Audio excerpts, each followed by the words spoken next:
People across the country are putting their money where their mouth is when it comes to politics and President Donald Trump. Since Mr. Trump started running for office and then won, there have been calls for boycotts of businesses that carry Trump products. Now, the latest attempt was at a Wegmans in Virginia, but that boycott backfired when a women's rights group called for the supermarket to stop carrying Trump wine.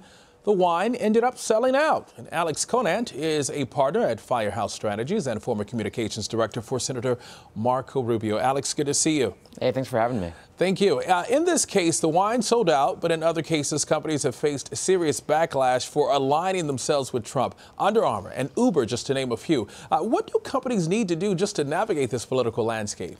Well, it's a great question. We've seen a blurring of the lines between politics, business, entertainment for years now, and it seems to be complete with Donald Trump, where people really do vote with their pocketbooks in terms of which brands they choose to engage with.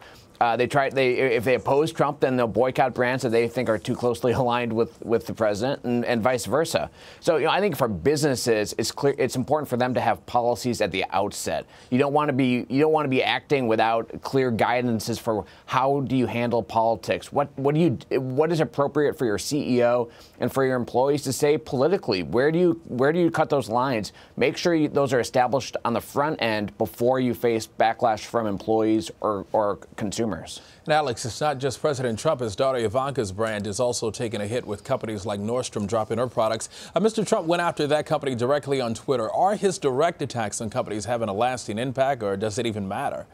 Well, they certainly have an impact, and we've seen share prices both fall and drop because of his attacks on Twitter.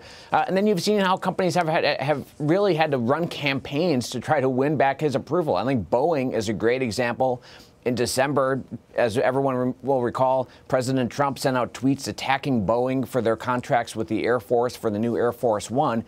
And after months of Boeing really wooing the president, yesterday we saw Trump at a Boeing plant in South Carolina talking about what a great company it is. I think a lot of companies should look to Boeing as the model for how to handle Trump. If he attacks you, you need to respond immediately, but then you also need to work hard to win his approval over the long term. But it still begs the question, who do companies need to please, the president or consumers? Well, they have a lot of stakeholders, right? I mean, if you're a CEO, you have to listen to your employees. And so I think a lot of tech companies in particular, they want to work with this new administration, but their employees almost universally voted against Trump. And so you see people like Mark Zuckerberg really reflecting what their employees are telling them are demanding from them in terms of how to treat the new administration.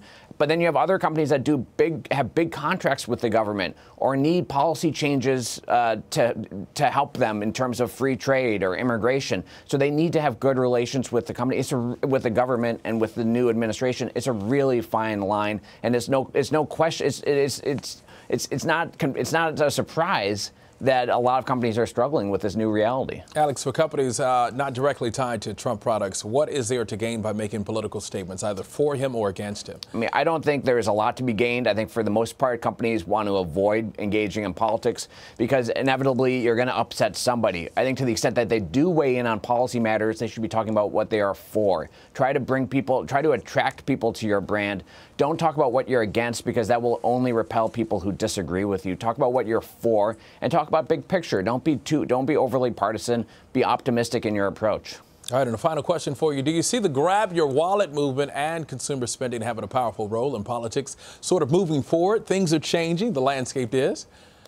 Yeah, I mean, absolutely. I think you'll continue to see consumers voting with their wallets, as you said. They're going to continue to pick brands that they align with politically. So it's something that every CEO needs to be thinking about in terms of their businesses, not only their own business decisions, but how they represent the brand in public. But at the end of the day, it's still a game of chance either way. Absolutely. All right, Alex Conant, thank you.